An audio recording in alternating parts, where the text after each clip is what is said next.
বন্ধুরা, মিনুর গপ্পসপ্পর আসরে তোমরা শুনছ রবীন্দ্রনাথ ঠাকুরের গল্পগুচ্ছ থেকে ইচ্ছাপূরণ গল্পটি। সুবলচন্দ্রের ছেলেটির নাম সুশীলচন্দ্র, কিন্তু সকল সময়েই নামের মতো মানুষটি হয় না। সেই জন্য সুবলচন্দ্র কিছু দুর্বল ছিলেন এবং সুশীলচন্দ্র বড় শান্ত ছিলেন না। ছেলেটি পাড়াসুদ্ধ লোককে অস্থির করিয়া বেড়াইত, সেই জন্য বাপ মাঝে মাঝে শাসন করিতে ছুটিতেন। কিন্তু বাপের পায়ে ছিল বাত, আর ছেলেটি হরিণের মতো দৌড়িতে পারিত। কাজেই কিল চর চাপড় সকল সময় ঠিক জায়গায় গিয়া পড়িত না। কিন্তু সুশীলচন্দ্র দৈবাত যেদিন ধরা পড়িতেন, সেদিন তাহার আর রক্ষা থাকিত না। আজ শনিবারের দিনে 2টোর সময় স্কুলের ছুটি ছিল, কিন্তু আজ স্কুলে যাইতে সুশীলের কিছুতেই মন উঠিতেছিল না। তাহার অনেকগুলা কারণ ছিল। একে তো আজ স্কুলে ভূগোলের পরীক্ষা, তাহাতে আবার ও পাড়ার বসিদের বাড়ি আজ সন্ধ্যার সময় বাজি পোড়ানো হইবে। সকাল হইতে সেখানে ধুমধাম চলিতেছে। সুশীলের ইচ্ছা সেইখানে আজ দিনটা কাটাইয়া দেয়। অনেক ভাবিয়া শেষকালে স্কুলে যাইবার সময় বিছানায় গিয়া শুইয়া পড়িল। তাহার বাপ সুবল গিয়া জিজ্ঞাসা করিলেন, কি রে, বিছানায় পড়ে আছিস যে, আজ স্কুলে যাবি নে? সুশীল বলিল, আমার পেট কামড়াচ্ছে, আজ আমি স্কুলে যেতে পারবো না। সুবল তাহার মিথ্যা কথা সমস্ত বুঝিতে পারিলেন। মনে মনে বলিলেন, রসো, একে আর জব্দ করতে হবে। এই বলিয়া কহিলেন, পেট কামড়াচ্ছে, তবে আর তোর কোথাও গিয়ে কাজ নাই। বসেদের বাড়ি বাজি দেখতে হরিকে একলাই পাঠিয়ে দেব এখন। তোর জন্যে আজ লজেন জুস কিনে রেখেছিলুম, সেও আজ খেয়ে কাজ নেই। তুই এখানে চুপ করে পড়ে থাক, আমি খানিকটা পাচন তৈরি করে নিয়ে আসি। এই বলিয়া তাহার ঘরে শিকল দিয়া সুবলচন্দ্র খুব তিতো পাচন তৈয়ার করিয়া আনিতে গেলেন। সুশীল মহা মুশকিলে পড়িয়া গেল। লজেঞ্জুস সে যেমন ভালোবাসিত, পাচন খাইতে হইলে তাহার তেমনই সর্বনাশ বোধ হইত। ওদিকে আবার বসিদের বাড়ি যাইবার জন্য কাল রাত হইতে তাহার মন ছটফট করিতেছে, তাহাও বুঝি বন্ধ হইল। সুবলবাবু যখন খুব বড় এক বাটি পাচন লইয়া ঘরে ঢুকিলেন, সুশীল বিছানা হইতে ধরপড় করিয়া উঠিয়া বলিল, আমার পেট কামড়ানো একেবারে সেরে গেছে, আমি আজ স্কুলে যাব। বাবা বলিলেন, না না, সে কাজ নেই, তুই পাচন খেয়ে এইখানে চুপ করে শুয়ে থাক। এই বলিয়া তাহাকে জোর করিয়া পাচন খাওয়াইয়া ঘরে তালা লাগাইয়া বাহির হইয়া গেলেন। সুশীল বিছানায় পড়িয়া কাঁদিতে কাঁদিতে সমস্ত দিন ধরিয়া কেবল মনে করিতে লাগিল যে, আহা, যদি কালই আমার বাবার মতো বয়স হয়, আমি যা ইচ্ছা তাই করতে পারি, আমাকে কেউ বন্ধ করে রাখতে পারে না। তাহার বাপ সুবলবাবু বাহিরে একলা বসিয়া বসিয়া ভাবিতে লাগিলেন যে, আমার বাপ মা আমাকে বড় বেশি আদর দিতেন বলেই তো আমার ভালো রকম পড়াশুনো কিছু হলো না। আহা, আবার যদি সেই ছেলেবেলা ফিরে পাই, তাহলে আর কিছুতেই সময় নষ্ট না করে কেবল পড়াশুনো করে নিই। ইচ্ছা ঠাকুরন সেই সময় ঘরের বাহির দিয়া যাইতেছিলেন। তিনি বাপের ও ছেলের মনের ইচ্ছা জানতে পারিয়া ভাবিলেন, আচ্ছা ভালো, কিছুদিন ইহাদের ইচ্ছা পূরণ করিয়াই দেখা যাক। এই ভাবিয়া বাপকে গিয়া বলিলেন, তোমার ইচ্ছা পূর্ণ হইবে, কাল হইতে তুমি তোমার ছেলের বয়স পাইবে। ছেলেকে গিয়া বলিলেন, কাল হইতে তুমি তোমার বাপের বয়সী হইবে। শুনিয়া দুইজনে ভারী খুশি হইয়া উঠিলেন। বৃদ্ধ সুবলচন্দ্র রাতে ভালো ঘুমাইতে পারিতেন না, ভোরের দিকটায় ঘুমাইতেন। কিন্তু আজ তাহার কি হইল, হঠাৎ খুব ভোরে উঠিয়া এক লাফ দিয়া বিছানা হইতে নামিয়া পড়িলেন। দেখিলেন খুব ছোট হইয়া গেছেন, পড়া দাঁত সবগুলি উঠিয়াছে, মুখের গোপ দাড়ি সমস্ত কোথায় গেছে তাহার আর চিহ্ন নাই। রাত্রে যে ধুতি এবং জামা পরিয়া শুইয়াছিলেন, সকালবেলায় তাহা এত ঢিলা হইয়া গেছে যে হাতের দুই আস্তিন প্রায় মাটি পর্যন্ত ঝুলিয়া পড়িয়াছে, জামার গলা বুক পর্যন্ত নাবিয়াছে, ধুতির কোচাটা এত লুটাইতেছে যে পা ফেলিয়া চলাই দেয়। আমাদের সুশীলচন্দ্র অন্যদিন ভোরে উঠিয়া চারিদিকে দৌরাত্ম্য করিয়া বেড়ান, কিন্তু আজ তাহার ঘুম আর ভাঙে না। যখন তাহার বাপ সুবলচন্দ্রের চেঁচামেচিতে সে জাগিয়া উঠিল, তখন দেখিল কাপড় চোপড়গুলি গায়ে এমনই আটিয়া গেছে যে ছিঁড়িয়া ফাড়িয়া কুটি কুটি হইবার জো হইয়াছে। শরীরটা সমস্ত বাড়িয়া উঠিয়াছে, কাঁচা পাকা গোফে দাড়িতে অর্ধেকটা মুখ দেখাই যায় না। মাথায় এক মাথা চুল ছিল, হাত দিয়া দেখে সামনে চুল নাই, পরিষ্কার টাক তক করিতেছে। আজ সকালে সুশীলচন্দ্র বিছানা ছাড়িয়া উঠিতেই চাহে না। অনেকবার তুড়ি দিয়া উচ্চ ঈশ্বরে হাই তুলিল, অনেকবার এপাশ ওপাশ করিল। শেষকালে বাপ সুবলচন্দ্রের গোলমালে ভারী বিরক্ত হইয়া উঠিয়া পড়িল। দুইজনের মনের ইচ্ছা পূর্ণ হইল বটে, কিন্তু ভারী মুশকিল বাঁধিয়া গেল। আগেই বলিয়াছি, সুশীলচন্দ্র মনে করিত যে সে যদি তাহার বাবা সুবলচন্দ্রের মতো বড় এবং স্বাধীন হয়, তবে যেমন ইচ্ছা গাছে চড়িয়া, জলে ঝাঁপ দিয়া, কাঁচা আম খাইয়া, পাখির বাচ্চা পারিয়া দেশময় ঘুরিয়া বেড়াইবে। যখন ইচ্ছা ঘরে আসিয়া যাহা ইচ্ছা তাহাই খাইবে, কেহ বারণ করিবার থাকিবে না। কিন্তু আশ্চর্য এই, সেদিন সকালে উঠিয়া তাহার গাছে চড়িতে ইচ্ছাই হইল না। পানা পুকুরটা দেখিয়া তাহার মনে হইল, ইহাতে ঝাঁপ দিলেই আমার কাঁপুনি দিয়া জ্বর আসিবে। চুপচাপ করিয়া দাওয়ায় একটা মাদুর পাতিয়া বসিয়া বসিয়া ভাবিতে লাগিল। একবার মনে হইল, খেলাধুলোগুলো একেবারেই ছাড়িয়া দেওয়াটা ভালো হয় না, একবার চেষ্টা করিয়াই দেখা যাক। এই ভাবিয়া কাছে একটা আমড়া গাছ ছিল, সেইটাতে উঠিবার জন্য অনেক রকম চেষ্টা করিল।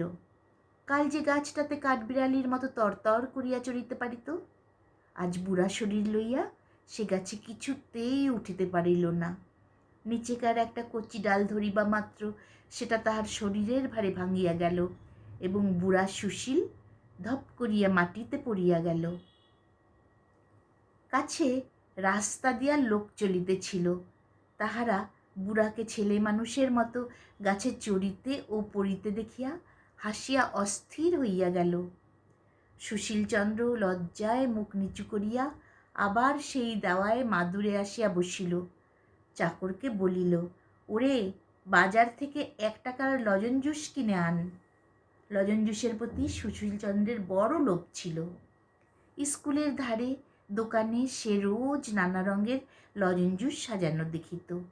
2-4 পয়সা যাহা পাইত তাহাতেই লজেন জুস কিনিয়া খাইত। মনে করিত, যখন বাবার মতো টাকা হইবে তখন কেবল পকেট ভরিয়া ভরিয়া লজেন জুস কিনবে এবং খাইবে। আজ চাকর 1 টাকার 1 রাশ লজেন জুস কিনিয়া আনিয়া দিল, তাহারই একটা লইয়া সে দন্তহীন মুখের মধ্যে পুরিয়া চুষিতে লাগিল। কিন্তু বুড়ার মুখে ছেলে মানুষের লজেন জুস কিছুতেই ভালো লাগিল না। একবার ভাবিল, এগুলো আমার ছেলে মানুষ বাবাকে খাইতে দেয়া যাক। আবার তখনই মনে হইল, না, কাজ নাই, এত লজেন জুস খাইলে উহার আবার অসুখ করিবে। কাল পর্যন্ত যে সকল ছেলে সুশীলচন্দ্রের সঙ্গে কপাট্টি খেলিয়াছে, আজ তাহারা সুশীলের সন্ধানে আসিয়া বুড়ো সুশীলকে দেখিয়া দূরে ছুটিয়া গেল। সুশীল ভাবিয়াছিল, বাপের মতো স্বাধীন হইলে তাহার সমস্ত ছেলে বন্ধুদের সঙ্গে সমস্ত দিন ধরিয়া কেবলই ডুডু ডুডু শব্দে কপাট্টি খেলিয়া বেড়াইবে। কিন্তু আজ রাখাল গোপাল, অক্ষয়, নিবারণ, হরিশ এবং নন্দকে দেখিয়া মনে মনে বিরক্ত হইয়া উঠিল। ভাবিল, চুপচাপ করিয়া বসিয়া আছি, এখনই বুঝি ছোড়াগুলো গোলমাল বাঁধাইয়া দিবে। আগেই বলিয়াছি, বাবা সুবলচন্দ্র প্রতিদিন দাওয়ায় মাদুর পাতিয়া বসিয়া বসিয়া ভাবিতেন, যখন ছোট ছিলাম তখন দুষ্টামি করিয়া সময় নষ্ট করিয়াছি, ছেলে বয়স ফিরিয়া পাইলে সমস্ত দিন শান্তশিষ্ট হইয়া ঘরে দরজা বন্ধ করিয়া বসিয়া কেবলই বই লইয়া পড়া মুখস্থ করি। এমনকি সন্ধ্যার পরে ঠাকুরমার কাছে গল্প শোনাও বন্ধ করিয়া প্রদীপ জ্বালিয়া রাত্রি 10টা-11টা পর্যন্ত পড়া তৈয়ারি করি। কিন্তু ছেলে বয়স ফিরিয়া পাইয়া সুবলচন্দ্র কিছুতেই স্কুলমুখ হইতে চাহেন না। সুশীল বিরক্ত হইয়া আসিয়া বলিত, বাবা, স্কুলে যাবে না? সুবল মাথা চুলকাইয়া মুখ নিচু করিয়া আস্তে আস্তে বলিতেন, আজ আমার পেট কামড়াচ্ছে, আমি স্কুলে যেতে পারবো না। সুশীল রাগ করিয়া বলিত, পারবে না বই কি, স্কুলে যাবার সময় আমারও অমন ঢের পেট কামড়েছে, আমি ওসব জানি। বাস্তবিক সুশীল এত রকম উপায়ে স্কুল পলাইত এবং সে এত অল্প দিনের কথা যে তাহাকে ফাঁকি দেওয়া তাহার বাপের কর্ম নহে। সুশীল জোর করিয়া ক্ষুদ্র বাপটিকে স্কুলে পাঠাইতে আরম্ভ করিল। স্কুলের ছুটির পরে সুবল বাড়ি আসিয়া খুব একচোট ছোটাছুটি করিয়া খেলিয়া বেড়াইবার জন্য অস্থির হইয়া পড়িতেন। কিন্তু ঠিক সেই সময়টিতে বৃদ্ধ সুশীলচন্দ্র চোখে চশমা দিয়া একখানা কৃত্তিবাসের রামায়ণ লইয়া সুর করিয়া পড়িত। সুবলের ছোটাছুটি গোলমালে তাহার পড়ার ব্যাঘাত হইত, তাই সে জোর করিয়া সুবলকে ধরিয়া সম্মুখে বসাইয়া হাতে একখানা স্লেট দিয়া আঁক কষিতে দিত। আঁকগুলো এমনই বড় বড় বাছিয়া দিত যে তাহার একটি কষিতেই তাহার বাপের 1 ঘণ্টা চলিয়া যাইত। সন্ধ্যাবেলায় বুড়া সুশীলের ঘরে অনেক বুড়ার মিলিয়া দাবা খেলিত। সেই সময়টায় সুবলকে ঠান্ডা রাখিবার জন্য সুশীল একজন মাস্টার রাখিয়া দিল। মাস্টার রাত্রি 10টা পর্যন্ত তাহাকে পড়াইত। খাওয়ার বিষয়ে সুশীলের বড় কড়াক্কর ছিল, কারণ তাহার বাপ সুবল যখন বৃদ্ধ ছিলেন তখন তাহার খাওয়া ভালো হজম হইত না, একটু বেশি খাইলে অম্বল হইত। সুশীলের সে কথাটা বেশ মনে আছে। সেই জন্য সে তাহার বাপকে কিছুতেই অধিক খাইতে দিত না। কিন্তু হঠাৎ অল্প বয়স হইয়া আজকাল তাহার এমনই ক্ষুধা হইয়াছে যে নুড়ি হজম করিয়া ফেলিতে পারিতেন। সুশীল তাহাকে যতই অল্প খাইতে দিত, পেটের জ্বালায় তিনি ততই অস্থির হইয়া বেড়াইতেন। শেষকালে রোগা হইয়া শুকাইয়া তাহার সর্বাঙ্গের হাড় বাহির হইয়া পড়িল। সুশীল ভাবিল শক্ত ব্যামো হইয়াছে, তাই কেবলই ঔষধ গিলাইতে লাগিল। বুড়া সুশীলেরও বড় গোল বাঁধিল। সে তাহার পূর্বকালের অভ্যাস মতো যাহা করে তাহাই তাহার সহ্য হয় না। পূর্বে সে পাড়ায় কোথাও যাত্রাগানের খবর পাইলেই বাড়ি হইতে পলাইয়া হিমে হোক বৃষ্টিতে হোক সেখানে গিয়া হাজির হইত। আজিকার বুড়া সুশীল সেই কাজ করিতে গিয়া সর্দি হইয়া, কাশি হইয়া, গায়ে মাথায় ব্যথা হইয়া 3 হপ্তা শয্যাগত হইয়া পড়িয়া রহিল। চিরকাল সে পুকুরে স্নান করিয়া আসিয়াছে, আজও তাহাই করিতে গিয়া হাতের গাঁট পায়ের গাঁট ফুলিয়া বিষম বাত উপস্থিত হইল। তাহার চিকিৎসা করিতে 6 মাস গেল। তাহার পর হইতেই 2 দিন অন্তর সে গরম জলে স্নান করিত এবং সুবলকেও কিছুতেই পুকুরে স্নান করিতে দিত না। পূর্বেকার অভ্যাস মতো ভুলিয়া তক্তপোষ হইতে সে লাফ দিয়া নামিতে যায়, আর হাড়গুলো টনটন ঝনঝন করিয়া ওঠে। মুখের মধ্যে আস্ত পান পুড়িয়াই হঠাৎ দেখে দাঁত নাই, পান চিবানো অসাধ্য। ভুলিয়া চিরুনি ব্রুশ লইয়া মাথা আঁচড়াইতে গিয়া দেখে প্রায় সকল মাথাতেই টাক। একদিন হঠাৎ ভুলিয়া যাইত যে সে তাহার বাপের বয়সী বুড়া হইয়াছে এবং ভুলিয়া পূর্বের অভ্যাস মতো দুষ্টামি করিয়া পাড়ার বুড়ি আন্তি পিসির জলের কলসে হঠাৎ ঠন করিয়া ঢিল ছুঁড়িয়া মারিত। বুড়া মানুষের এই ছেলে মানুষই দুষ্টামি দেখিয়া লোকেরা তাহাকে মারমার করিয়া তাড়াইয়া যাইত। সেও লজ্জায় মুখ রাখিবার জায়গা পাইত না। সুবলচন্দ্রও একদিন দৈবাত ভুলিয়া যাইত যে সে আজকাল ছেলে মানুষ হইয়াছে।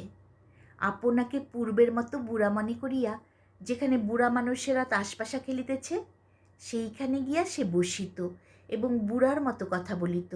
শুনিয়া সকলেই তাহাকে যা যা খেলা কর গে, যা জ্যাঠামি করতে হবে না বলিয়া কান ধরিয়া বিদায় করিয়া দিত। হঠাৎ ভুলিয়া মাস্টারকে গিয়া বলিত, দাও তো তামাকটা, দাও তো খেয়ে নি। শুনিয়া মাস্টার তাহাকে বেঞ্চের উপর এক পায়ে দাঁড় করাইয়া দিত।